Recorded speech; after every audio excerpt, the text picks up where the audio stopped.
안녕하세요. 처음 뵙게 성도 여러분 반갑습니다. 김관우 목사입니다. 네, 오늘 눈곱 큐티 함께 하도록 하겠습니다. 네, 오늘 말씀은 잠언서 3장 11절부터 35절 말씀입니다. 말씀을 읽으면서 참 솔로몬이 기가 막힌 표현들을 많이 하는구나 라고 생각이 되었습니다. 이렇게 묵상하고 풀어날 때 사람마다 그것을 받는 것도 양도 다르고 모양도 다르고 깊이도 다르잖아요.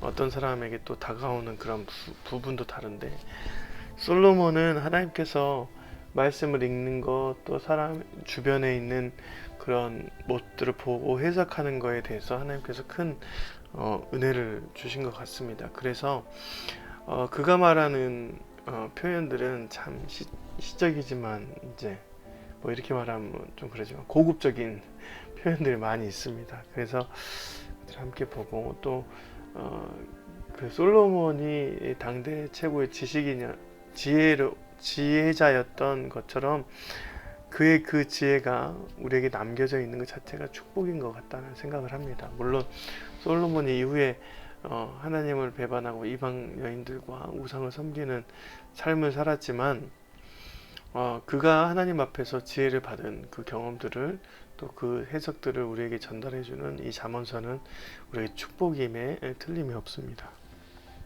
그가 이제 처음으로 말하는 거 11절, 내 아들아 여호와의 징계를 경히 여기지 말라, 그의 꾸지람을 싫어하지 말라. 대저 여호와께서 그 사랑하신 자를 징계하시기를 마치 아비가 그 기뻐하는 아들을 징계함 같이 하시느니라 했습니다.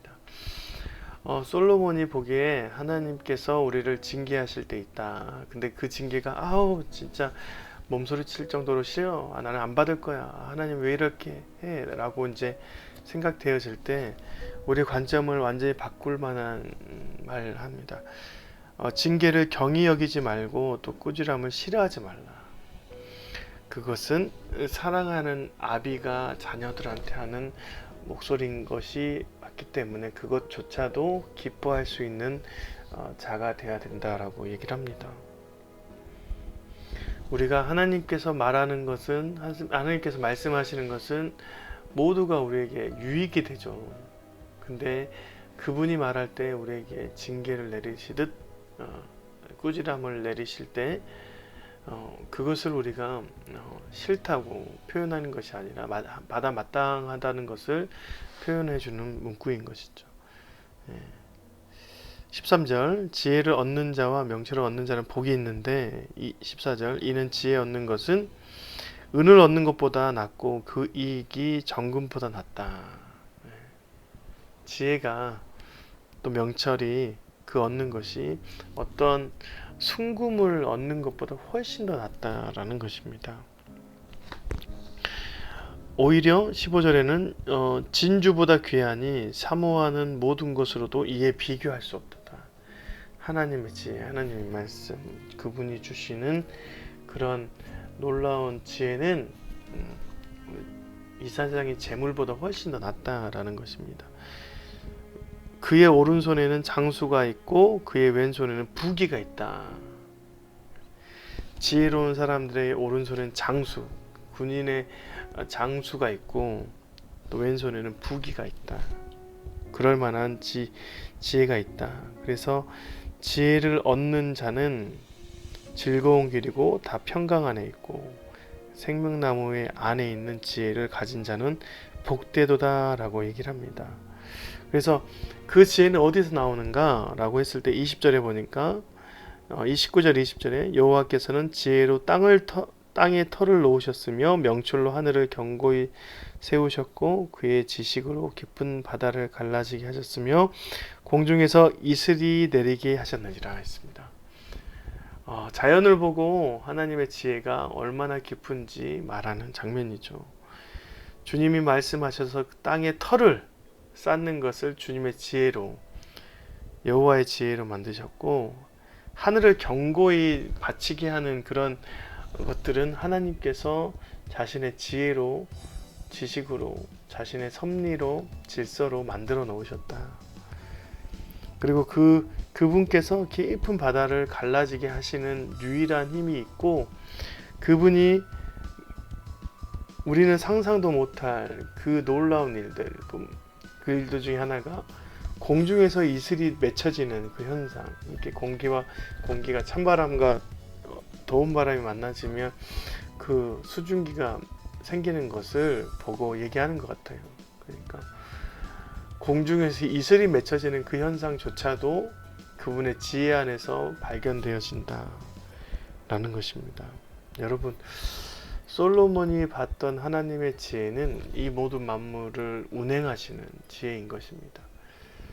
그 지혜를 우리가 거스를 수 없는 것이죠. 우리 인간이 세상에서 어디 한번 자신이 스스로 이슬 한 방울 만들 수 있겠습니까? 물 한 방울 만들어낼 수 있는 존재입니까? 있는 것을 잘 활용해서 하나님의 질서 안에 있는 법칙을 활용해서 만들어낼 뿐이죠. 근데 그런 하나님을 바라보면서 얼마나 위대한지, 그분의 말씀이 얼마나 큰지, 그리고 창조의 섭리가 그분 안에서 일어났는지 알게 되는 것입니다. 그래서 그분 안에 있는 자들이 이제 더 넘어가서 어떻게 하냐, 이웃에 대해서 이제 실천을 해야 되는데, 마치 하나님이 우리를 사랑하는 것처럼 이웃을 도와줘야 된다라고 말합니다. 27절이죠. 내 손이 선을 베풀 힘이 있거든 마땅히 받을 자에게 베푸기를 아끼지 말라. 여러분, 이것을 그 전 문장과 좀 연결해서 보면 이웃에게는 이제 어떤 것을 먹을 힘도, 그것을 구할 힘도 없을 상황이 되는 것입니다. 그런 내게 있는 능력, 그러니까 바 한 조각 내가 베풀 힘이 있는 그것은 마치 하나님께서 이슬을 공기 중에서 창조하신 것처럼 그들에게 줄 수 있는 그런 능력이다. 이게 하나님의 능력으로 너희들이 살고 있고, 그것을 많은 이웃들에게 해야 된다. 그런데 아끼지도 말고, 보니까 28절, 내가 있거든 이웃에게 이르기를 갔다가 다시 오라, 내일 주겠노라 하지 말라. 당장 하라는 것입니다. 당장 하라는 것이죠. 만약에 내가 있는 그 베풀이 남은 것을 아꼈다가 내일 줘야지 라고 하면 그것이 소멸될 수도 있고 없어질 수도 있는데, 하나님께서 자신의 능력인 것처럼 그것을, 하나님의 능력인 것처럼 그것을 이웃에게 내려주면 실은 어떻게 됐습니까? 하나님께서 능력이 유한한가요? 유한하지 않잖아요. 근데 하나님의 능력으로 무한한 베풀 수 있는 능력을 행하게 해주신다라고 얘기하는 것이죠.